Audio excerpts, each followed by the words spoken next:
السلام عليكم ورحمة الله وبركاته. عارفين والله الواحد كل يوم بيحاول يكتشف نفسه. مش مرة واحدة كده وهو صغير وهو شاب بيقول ايه انا هعمل ايه، انا هشتغل ايه، انا ايه هواياتي، انا ايه لازمتي. يعني ممكن توصلوا لايه ايه لازمتي. والله عايزة اقول لك يا حبيبي ان انت هتقعد طول عمرك تكتشف نفسك، وتكتشف ايه الشيء اللي انت بتحبه، ايه الشيء اللي انت بارع فيه. يعني مش مثلا بتخيلك وانت قاعد، لا ده بحركتك.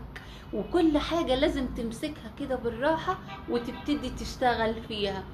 دي ما لقيتش نفسي فيها، خلاص بلاش منها. دي ما حبيتهاش، بلاش منها. اوكي، مرة في مرة هتلاقي ايوه هي دي اللي انا ايه، اللي انا عندي شغف لها واللي انا بحبها. فما تقلقش، يعني ربنا يديك العمر، هتفضل طول عمرك تكتشف نفسك. بس مثلا وانت بتقدم حاجة وانت بتشتغل حاجة، هتبص تلاقي حد كده طالع لك من النص كده يقول لك ايه، يقول لك لا لا لا انا مش شايفك في دي، انا شايفك في حاجة تانية. يعني الموضوع الفلاني او الشغل الفلاني او الهواية الفلانية انت لايق عليك 100%. ايوه بس انا مش حاببها. لا والله صدقني هي هتليق عليك. فانت هتيجي تجرب اللي هو قالك عليه. يعني هل مثلا هو هيساعدك ان انت تحط رجلك على الموضوع ده؟ طبعا لا، محدش بيساعد حد. هو غرقك، حطك في حتة انت مش حاببها، والنتيجة هتبقى ايه؟ فشل.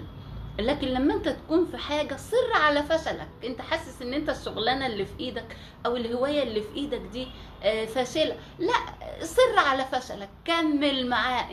اولا هتبقى واخد حب، واخد ان انت قاعد في حاجة كده مرتاح فيها، غير ما تبقى في موجود في مكان حاسس ان هو مش شقتي مش مكاني. فصمم على رأيك. يعني انا مثلا هقول لك في مجال اليوتيوب انا حباه، بس تاري موضوعاته كتيرة. موضوعاته ان انت تقدم حاجة فيها يعني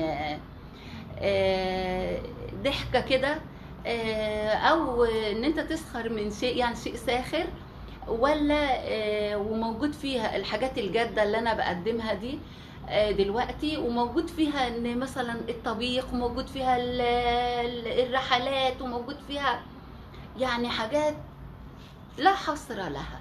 حتى في مجال اليوتيوب هتلاقي نفسك انت نافع في حاجة وحاجة لا.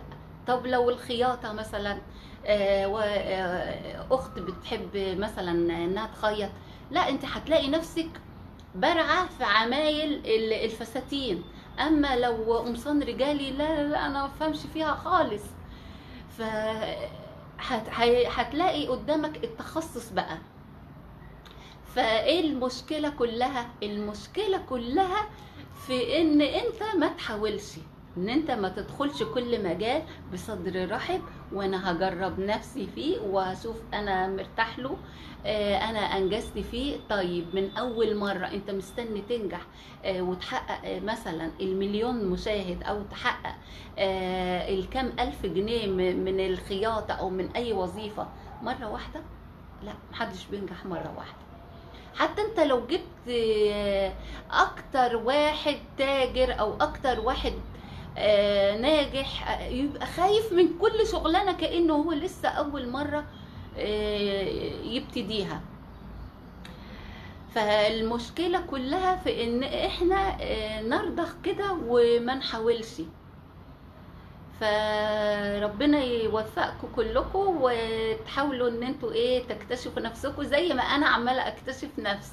يعني انا لقيت نفسي في اليوتيوب مثلا ناجحه في حاجات وحاجات لا. في حاجات يعني بصوا انا قنبله فيها، وفيها حاجات لا افقه فيها شيء بقدمها. وكذلك يعني انا برضو ايه سبتكم في حته ان على الانسان الناجح، يعني وان حد يحكم عليك. انا على طول كده لا لا لا لا، حد يحكم عليك كده ويقول لك انت لا مش ناجح، انت لا مش كذا. محدش في الدنيا يعني اتنين بيجتمع عليه على انه هو صح. يعني انا مثلا لما اجي اتفرج على حاجة، انا اقول لبنتي ده دمه خفيف وهو بيعرض او دمها خفيف، بتقولي لا يا ماما انا مش شايفة كده. وهي كذلك تجيب لي حاجات وعمالة تضحك وهتقع بقى من الضحك، ايه يا بنتي فيه ايه؟ فتقول لي يا ماما بصي بصي، وانا اضحك بجاملها ولا وانا الصراحه يعني مش شايفه ان هو يضحك. فمش لازم يجتمع علينا الناس كلها ويقولوا ان احنا ايه، شطار. يعني المهم انا نفسي